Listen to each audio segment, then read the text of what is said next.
What is that?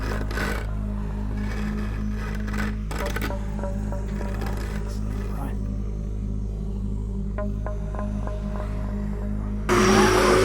Whoa! Brian, your tea's here.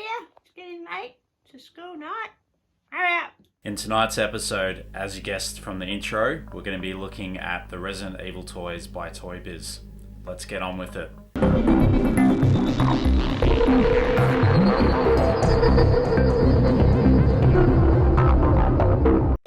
Alright, it's that time again, and tonight we're looking at the Toybiz Resident Evil figures.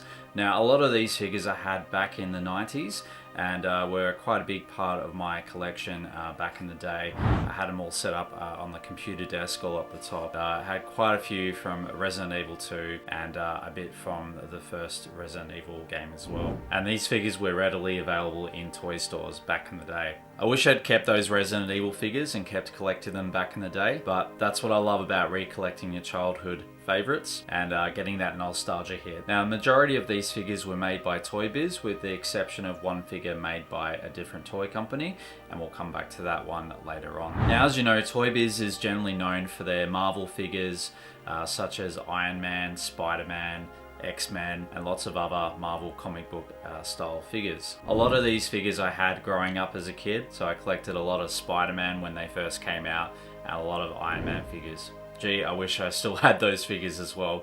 But as you know, they're getting more and more expensive through eBay. You never know, I might actually land a bulk collection one day.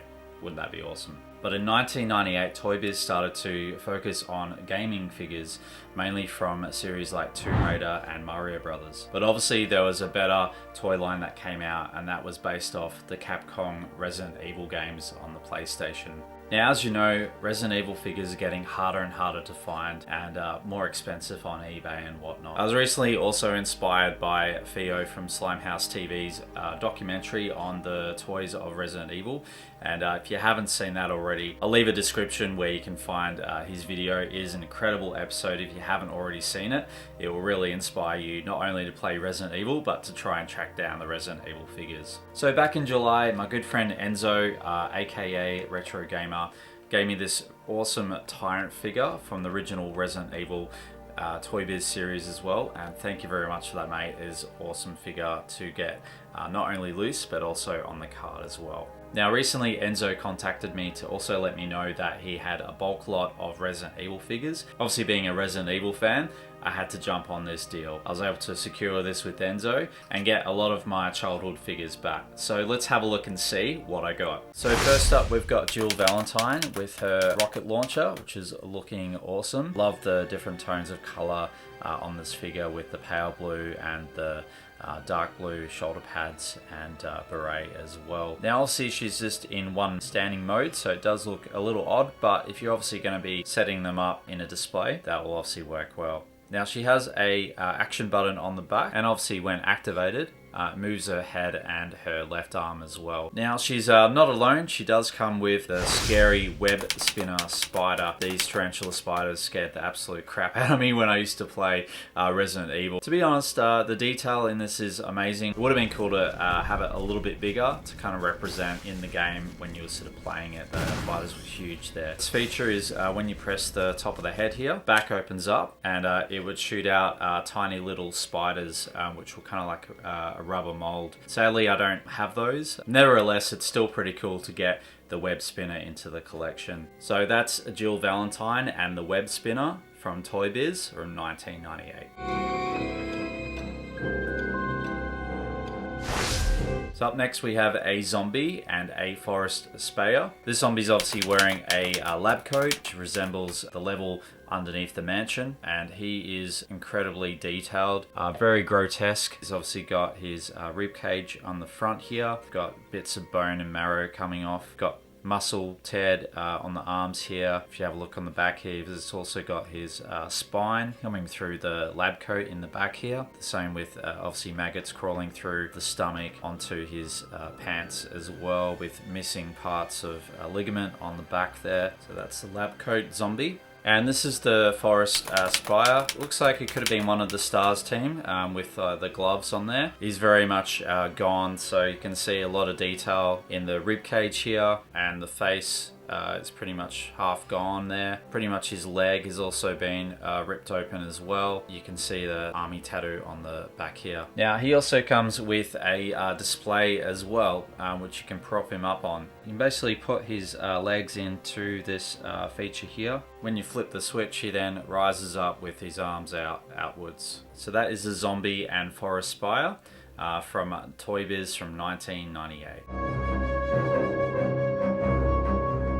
Next up, we get into the monsters of the first Resident Evil game. We've got this cool looking hunter figure. The detail on this is incredible, even up to the brain matter that is on his claws here. Toybiz have really gone all out on this one. I don't know about you, but I remember running around with the shotgun trying to get rid of these hunter figures, and they were absolutely terrifying.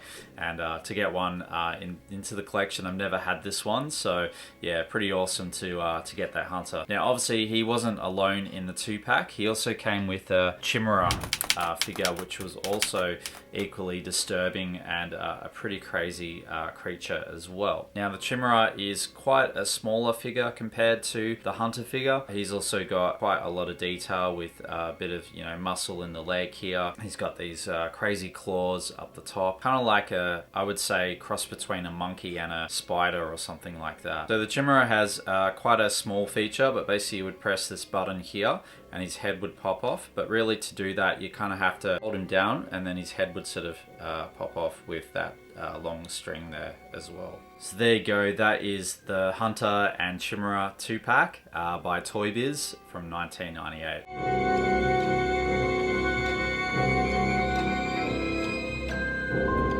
Up next, we've obviously got the Tyrant figure, which is the big boss at the end of the first Resident Evil game. He is a mammoth figure and obviously towers over the other smaller Resident Evil figures from the line. You can see here he's got this clear heart, which did have like a blood liquid in it at some point. And on the back here, you would basically push this valve in to kind of get that blood pumping, but obviously that liquid has now evaporated. Yeah, just amazing detail. You kind of got like these clear boils on the side of the leg. You've got this massive claw, kind of move it back, his claw arm sort of flicks back and forth to kind of attack the other figures as well. Up the top here, his head is kind of molded around in the heart. Just love the red veins obviously in the muscle of his arm there. An incredible figure for one of the boss figures. That is the Tyrant from Resident Evil Toybiz 1998.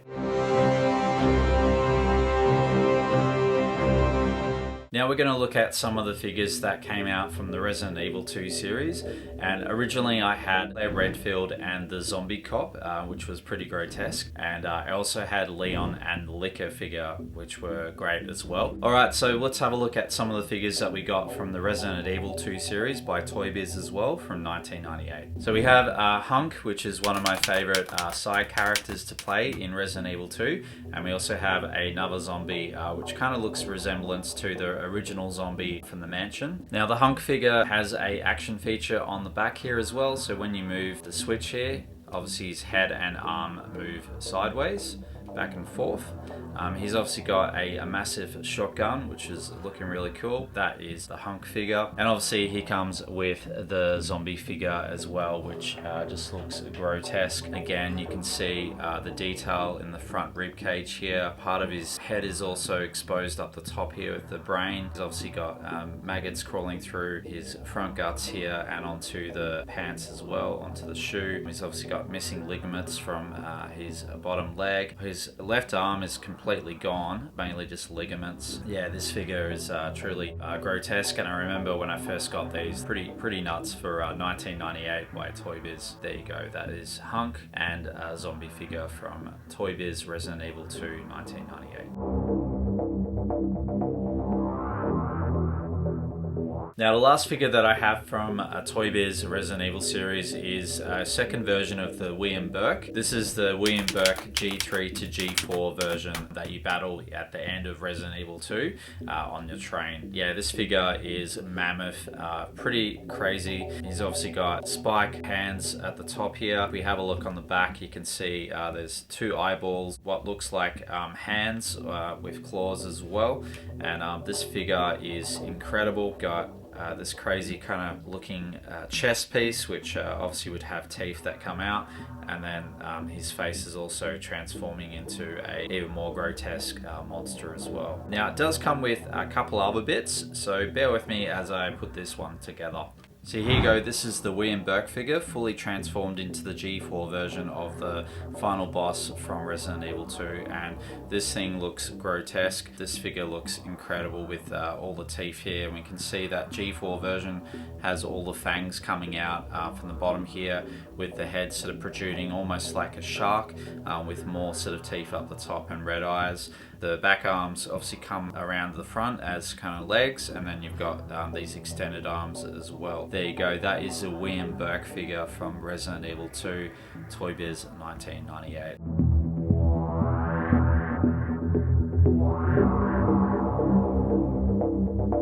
Now, as I mentioned, I have one last figure which I wanted to leave right to the end.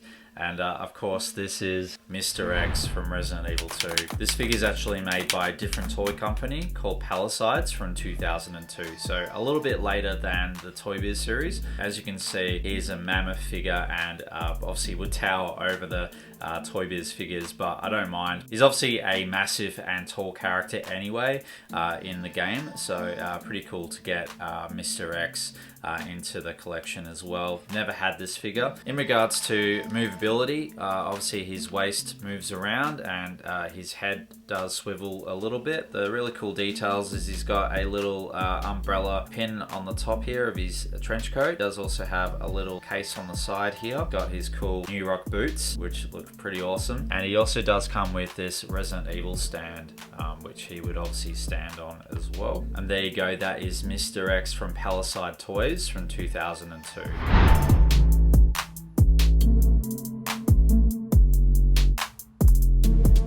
Now, I was obviously doing a little bit of research online to kind of find out the best way to display my Resident Evil figures, considering I've got quite a few now. There were a couple of different ways that people have displayed them with a playset that very much resembles the mansion from the first Resident Evil game, and that is the Batman Forever Wayne Manor. Now, although this one also was reused from Batman Returns, the Batman Forever Wayne Manor playset is just as good. You've also got the front facade of the mansion, but from the back, you've also got this cool toxic lab in toxic green. So you could also put, you know, some of your Chimera figures or your Hunter figures in there as well, fighting Jill Valentine, and some zombie figures down below. So what we're going to do is have a look and see what it looks like all set up.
So let me know in the comments down below if you have had these Resident Evil Toybiz figures before. Would love to hear your story about how you found them, how you collected them. Did you get them from the original toy store, or were they passed on from your older brother or teenager at the time? So if you've liked what you've seen tonight, please like and subscribe. If you also know anyone that collects toys from the 80s and 90s, please let them know as well and share this video to them, because they also need to see it as well. But I really feel that we're creating this awesome community around collecting toys in the 80s and 90s. So thank you for joining me on this journey. So stay safe, stay healthy, have a great week, and you know who you're gonna call? Ryan the Collector Kid. Oh no. Did you hear that? I think the zombies are coming. Quick, let's go, let's go, let's go!